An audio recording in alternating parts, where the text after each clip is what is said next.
Hi friends, welcome to my channel. జున్ను పాలుతో జున్ను ఏ విధంగా తయారు చేసుకోవాలో ఇప్పుడైతే నేను ఈ వీడియోలో చూపిస్తానండి. చిన్న పిల్లల నుంచి పెద్దవాళ్ళ వరకు జున్ను నచ్చిన వాళ్ళంటూ ఎవరుంటారో చెప్పండి. అలాంటి ఈ జున్నును ఏ విధంగా తయారు చేసుకోవాలో ఇప్పుడు చూద్దామండి. మొదటిగా జున్ను పాలను మనం తీసుకోవాలండి. ఈ జున్ను పాలలో ఈ పాలకు సరిపడా బెల్లాన్ని తీసుకోవాలండి. ఇలా బెల్లం తీసుకున్న తర్వాత ఈ బెల్లం కరిగించుకోవడానికి హ్యాండ్ వాష్ చేసుకొని హ్యాండ్తో బెల్లాన్ని కరిగించుకోవాలండి. వెంటనే బెల్లం కరగకపోతే కొద్దిసేపు అంటే ఒక 15 మినిట్స్ వరకు పక్కన ఉంచాలండి. తర్వాత బెల్లాన్ని కలుపుకోవాలండి. నాకైతే ఇక్కడ గట్టిగా ఉందండి, కరగట్లేదు. అందుకే నేను ఒక 15 మినిట్స్ పక్కన పెడుతున్నాను. తర్వాత కొన్ని యాలకులను తీసుకోవాలండి. దీనిలో కొంచెం పంచదార వేసుకొని ఈ రెండింటిని అమూల్ దస్తాలో బాగా నూరుకోవాలండి. అప్పుడు పొడిలాగా అవుతుంది. ఇలా నూరుకున్న ఈ యాలకుల పొడిని మనం జున్నులో ఉపయోగించుకోవాలండి.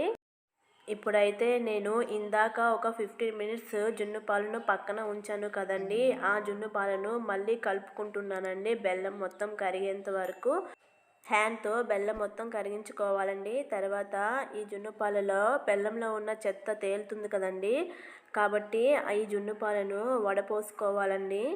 జున్నుని మనం ఎందులోనైతే ఉడికించాలి అనుకుంటున్నామో అందులో మనం వడపెట్టుకోవాలండి. జున్నుని ఉడికించడం కోసం మూత ఉన్న డబ్బా ఏదైనా తీసుకుంటే ఉడికించుకోవడానికి బాగుంటుందండి. ఇక్కడైతే నేను ఆ డబ్బాకి నింపుగా వేసేసానండి. మీరైతే డబ్బా నింపుగా వేయొద్దండి, కొంచెం ఎల్తి ఉన్నట్లు వేసుకోండి. ఆ విధంగా డబ్బా సెలెక్ట్ చేసుకోండి. తర్వాత అయితే యాలకుల పొడి వేసుకొని మొత్తాన్ని ఒకసారి కలుపుకోండి. వడపెట్టుకున్న తర్వాత యాలకుల పొడి వేసుకోవాలండి, ముందు వేసుకోకూడదు. తర్వాత బొప్పాయిని తీసుకోవాలండి.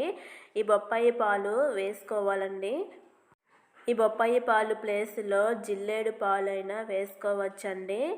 ఇక్కడ ఈ జున్ను పాలకి నేను మూడు చుక్కలు బొప్పాయి పాలు అయితే వేస్తున్నానండి. బొప్పాయి పాలు ఎక్కువ వేసిన జున్ను చేదైపోతుందండి, చూసుకొని వేసుకోండి. తర్వాత పాలు మొత్తం కలుపుకొని ఆ డబ్బా మూత పెట్టుకోవాలండి. పెట్టుకొని ఒక పక్కన ఉంచుకోవాలి. తర్వాత స్టవ్ వెలిగించుకొని మనం జున్నును ఎందులోనైతే ఉడకపెట్టుకోవాలి అనుకుంటున్నామో అందులో సగం కంటే తక్కువ నీళ్లు వేసుకొని మనం ఇడ్లీని ఏ విధంగా అయితే ఉడికించుకుంటామో ఆ విధంగా ఈ జున్ను పాలను కూడా మూత పెట్టుకొని ఉడికించుకోవాలండి. జున్ను పాలు వేసిన దానికి మూత ఉండాలండి.